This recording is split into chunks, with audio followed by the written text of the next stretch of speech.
Channel I am Sanya. So जैसा कि हम चैप्टर नंबर 3 हमारा पढ़ रहे थे ग्रीक सिटी स्टेट्स, तो उसका हमें अब पार्ट नंबर 2 ये वीडियो है। सो एथेनियन गवर्नमेंट के बारे में अब हम समझते हैं। सो आइए शुरू करते हैं। अगर आपने अभी तक चैनल सब्सक्राइब नहीं किया तो चैनल सब्सक्राइब कर देना, लाइक कर देना, कमेंट करके बताना और अपने दोस्तों के साथ शेयर कर देना। शुरू करते हैं। इंट्रोडक्शन। अब जैसे कि मैंने आपको बताया था what is a city state, और सिटी स्टेट्स में मैंने आपको बताया एथेंस और स्पार्टा जो है मोस्ट इंपॉर्टेंट सिटी स्टेट्स है ग्रीस के, है ना। तो एथेंस और स्पार्टा के एडमिनिस्ट्रेशन सिस्टम के बारे में ही हम अब इस चैप्टर में पढ़ेंगे, ठीक है। सो देखो, एथेनियन गवर्नमेंट, एथेंस के जो एथेनियन गवर्नमेंट है उसको समझते हैं। Introduction. An important feature of Athenian society was it's system of government. अब इन्होंने क्यों बोला है इतने सारे सिटी स्टेट्स में से यही दोनों क्यों इंपॉर्टेंट है ना। तो एथेन क्यों इंपॉर्टेंट है, बिकॉज यहाँ का एक इंपॉर्टेंट फीचर है, एथेनियन सोसाइटी का एक इंपॉर्टेंट फीचर है। That feature is system of government, यानी कि जो गवर्नमेंट है ना, सरकार है, उसका सिस्टम बहुत अलग है, डिफरेंट है। That's why it is important, ठीक है। In most of the city states governments were run by wealthy people. Most of city states में आप देखेंगे जो गवर्नमेंट है उसको कौन चलाता है, वेल्दी पीपल, यानी जो अमीर लोग हैं वो लोग चलाते हैं, ठीक है। गरीब जो है उनको चलाने नहीं मिलता, ठीक है, सिर्फ वेल्दी पीपल को मिलता है। मोस्ट ऑफ सिटी स्टेट्स में ऐसा ही केस है, बट यहाँ का केस ऐसा नहीं है, यहाँ का उल्टा केस है। क्या है, इस वजह से ये इंपॉर्टेंट है।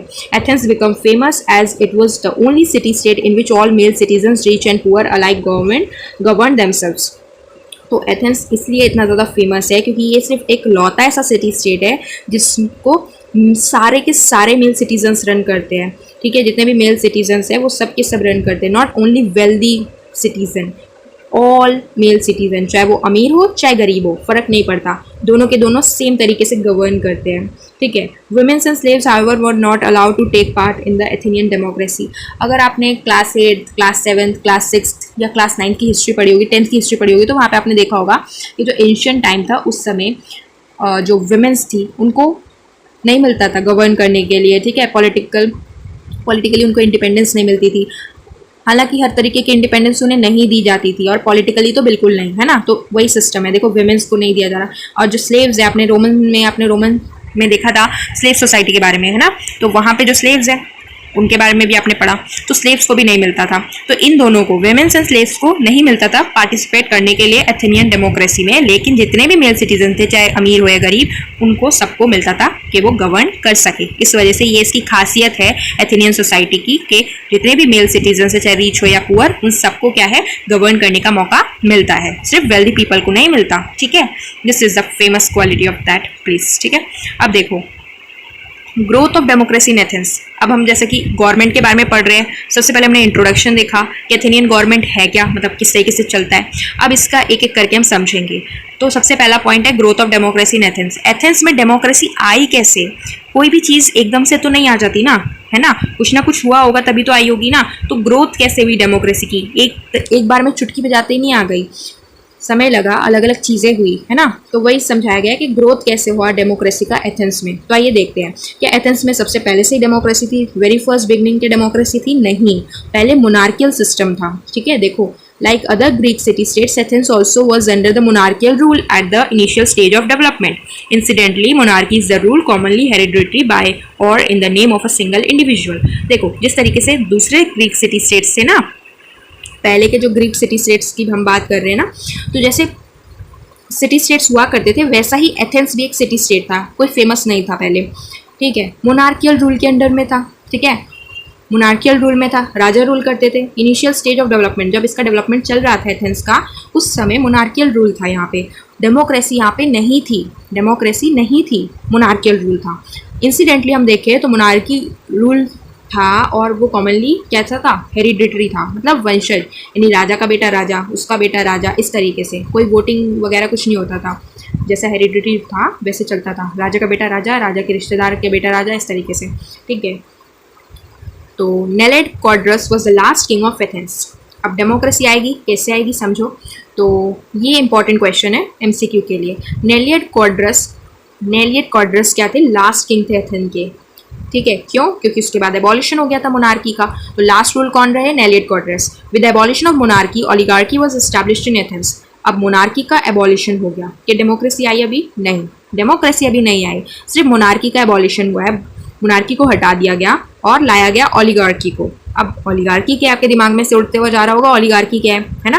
देखो आपको डेमोक्रेसी पता है, मोनार्की पता है, डिक्टेटरशिप भी पता है, लेकिन ओलिगार्की क्या होता है? ओलिगार्की का मतलब होता है रूल बाय द फ्यू, मतलब एक ऐसी टाइप की गवर्नमेंट जो कि एक स्मॉल ग्रुप होगा और इसको कंट्रोल कौन करेगा? Specially corrupt and selfish purposes वाले लोग, यानी कि जो वेल्दी लोग होंगे या ऐसे लोग जो कि सिर्फ अपना जेब भरना चाहते हैं, वही लोग सेल्फिश पीपल यानी सेल्फिश पर्पस के लिए अपने लिए क्या करे? करप्शन करे, है ना, देश को करप्ट करे, अपनी सेल्फिश पर्पस के लिए वो क्या करे?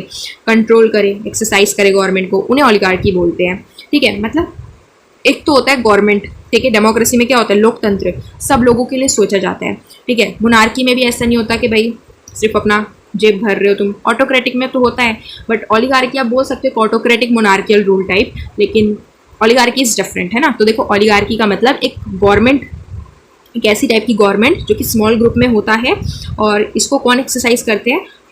इस जो ओलिगार्की है ना, इसको कौन कंट्रोल करते हैं? करप्ट और सेल्फिश पर्पस वाले लोग, जिनको करप्शन करना है, अपनी जेबें भरनी है, अपने सेल्फिश पर्पसेस को फुलफिल करना है, वो लोग इसको रूल करते हैं। That oligarchy was established in Athens.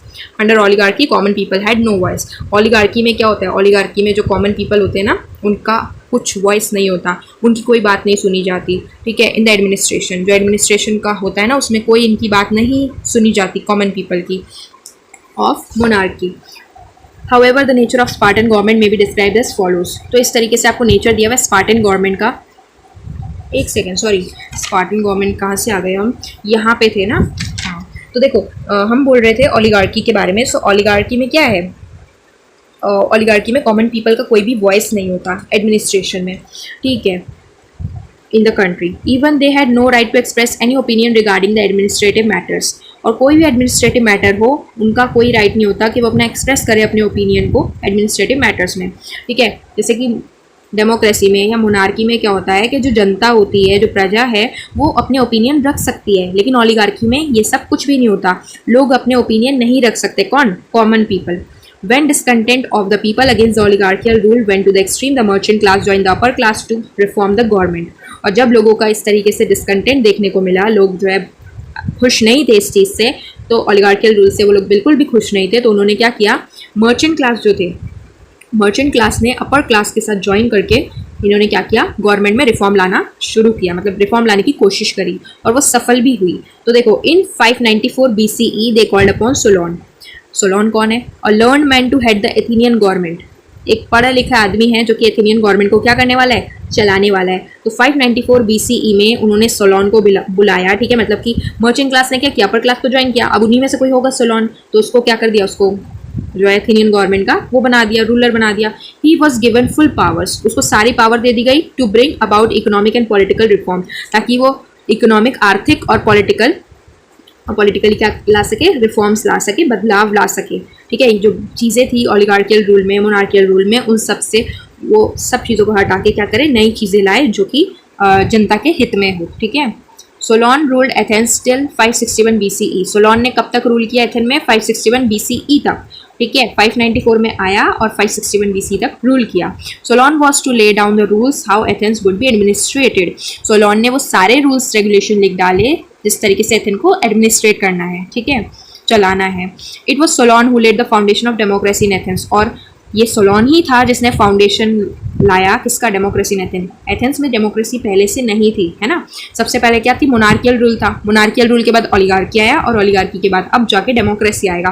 किसके अंडर में? सोलोन के अंडर में। तो फाउंडेशन कैसे हुआ डेमोक्रेसी के एथेन में? सोलोन के कारण। किसके कारण हुआ? सोलोन। MCQ के लिए इंपॉर्टेंट है ये जो पूरा हिस्सा है, ये पूरा इंपॉर्टेंट है MCQ के लिए। सबसे पहले तो सोलोन कब आया? 594 BC में। सोलोन कौन है? A learned man to head the administrative government, sorry Athenian government. उसको सारी पावर दे दी गई। सोलोन ने कब तक रूल किया एथेन में? 561 BCE तक। ठीक है, और सोलोन की वजह से ही फाउंडेशन होता है डेमोक्रेसी का एथेंस में। अब हम इसके रिफॉर्म्स को समझते हैं कि रिफॉर्म्स क्या क्या लाया सोलोन। ठीक है, सोलोन के आने पर क्या क्या रिफॉर्म्स आए। तो देखो, Solon gave all Athenian citizens a share in the government through assembly. Solon ने जितने भी एथेनियन सिटीजन्स थे उन सब को शेयर दिया गवर्नमेंट में थ्रू असेंबली। असेंबली बनाई उन्होंने एक, और उस असेंबली के थ्रू उन्होंने कहा कि जितने भी सिटीजन्स हैं अब वो गवर्नमेंट में अपना शेयर ले सकते हैं, मतलब अपना ओपिनियन दे सकते हैं। ठीक है, फिर किस तरीके से चलाना है कंट्री को, एंड किस तरीके से सब कुछ रूल वगैरह करना है, उन सब में उन लोग क्या कर सकते हैं? अब सिटीजन्स अपना वो कर सकते हैं, पार्टिसिपेशन कर सकते हैं। ठीक है, तो सोलोन ने ये कर दिया सारे एथेनियन सिटीजन्स के लिए। पहले क्या था, ओलिगार्की के अंडर में जो कॉमन पीपल थे उनका कोई भी इंटरेस्ट वो अपना नहीं दे सकते थे, कोई अपना ओपिनियन नहीं रख सकते थे, उनका पार्टिसिपेशन नहीं था। लेकिन सोलोन के अंडर में जितने भी एथेनियन सिटीजन्स थे उन सबको गवर्नमेंट में शेयर मिल गया कि अब वो जो है असेंबली के थ्रू अपना पार्टिसिपेशन कर सकते हैं। ठीक है, सबसे पहला रिफॉर्म तो ये लाए सोलोन। दूसरा रिफॉर्म क्या है, he indeed left power to the hands of the rich but gave the poorest class of citizen the right to vote in the assembly. तो उन्होंने सारी की सारी पावर, ये सारे वोटिंग राइट सिर्फ अमीरों तक नहीं सीमित रखे, जो गरीब लोग हैं, पुअरेस्ट क्लास है, सबसे गरीब लोग हैं, उन तक भी वो सारी चीज़ें उन्होंने प्रोवाइड करी। असेंबली में राइट टू वोट का उन्हें मौका मिला। ठीक है, जो सिटीजन्स हैं उन्हें राइट टू वोट का मौका मिला असेंबली में। अब वो वोटिंग करेंगे, मतलब वोटिंग राइट्स के थ्रू क्या होगा, गवर्नमेंट बदली जाएगी। ठीक है, तो वोटिंग राइट्स होंगे। In fact, every male citizen over 21 years of age was allowed to sit in the assembly. और जितने भी मेल सिटीजन्स हैं जो 21 ईयर्स से अबव है, ऊपर है, उन सबको जो है क्या है, असेंबली में बैठने का मौका दिया गया कि हर कोई जो भी 21 ईयर्स से प्लस है वो सब असेंबली में बैठ सकते हैं और अपना पार्टिसिपेशन कर सकते हैं। It was there that all important matters were debated and voted upon. जितने भी इंपॉर्टेंट मैटर्स है या जो भी कुछ है वो सब कुछ डिबेट किया जाएगा, डिस्कस किया जाएगा एंड फिर उसके ऊपर वोट दिया जाएगा। ठीक है, बिना लोगों के हित में कोई काम नहीं होगा। In addition to the assembly there was a council. Assembly तो बनाई, उसके साथ उन्होंने काउंसिल भी बनाया। The council consisted of 500 citizens who were chosen by lot. Lot का मतलब होता है पर्सन चूजन एट रैंडम। यानी कि असेंबली तो बनाई, साथ ही साथ काउंसिल बनाया। काउंसिल में कितने मेंबर्स थे, 500 सिटीजन। 500 सिटीजन्स थे जिनको रैंडमली चूज़ किया गया था, कुछ ऐसा देखा वेखा नहीं गया, उनको रैंडमली ले लिया गया। The main agenda of the council was to prepare legislation for the Athenian assembly. और मेन एजेंडा क्या था काउंसिल का, मेन एजेंडा था काउंसिल का लॉज बनाना। लेजिस्लेशन का मतलब लॉज बनाना। तो ये जो बॉडी है लेजिस्लेशन, ये क्या बनाएगी, लॉज बनाएगी। तो ये जो 500 सिटीजन्स थे अब ये क्या करेंगे, लॉज बनाएंगे फॉर एथेनियन असेंबली। फिर क्या चीज़ लाए वो, फिफ्थ चीज़ देखो, Solon also introduce the system of people's law code. This aimed at participation of people in administrating the law. Members of the law courts were elected by the people. The net result of Solon reforms was that he made the aristocratic rules responsible to the people. मतलब कि सोलोन ने क्या introduce किया, system of people's law court, यानी कि अब उन्होंने न्यायपालिका बनाई। ठीक है, लोग क्या कर सकते हैं, लोग अब उनको न्याय मिलेगा, अगर किसी ने कुछ गलत किया है तो उसको सज़ा मिलेगी। और ये जो मेंबर्स है लॉ कोर्ट्स के, कोर्ट के जो मेंबर्स हैं उनको कौन लेगा, कैसे लेगा, तो बेसिकली वोटिंग होगा। ठीक है, पीपल को इलेक्ट किया जाएगा, उसके थ्रू मेंबर्स रखे जाएंगे यहाँ पे।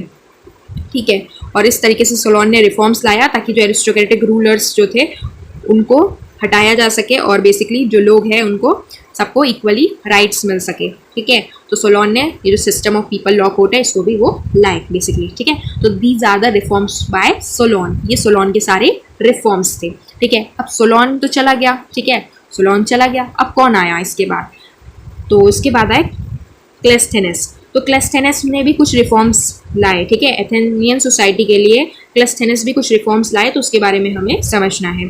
ठीक है, तो देखते हैं कि क्लेस्थेनस क्या क्या रिफॉर्म्स लाए। फिर हम देखेंगे रिफॉर्म्स ऑफ पेरिकल्स। पेरिकल्स क्या रिफॉर्म लाए, तो ये वाला जो पार्ट, ये जो है ना, ये मैं नेक्स्ट वीडियो में आपको समझाऊंगी, तो नेक्स्ट वीडियो आप देखना। ठीक है, मिलते हैं नेक्स्ट वीडियो में। Till then take care and bye bye.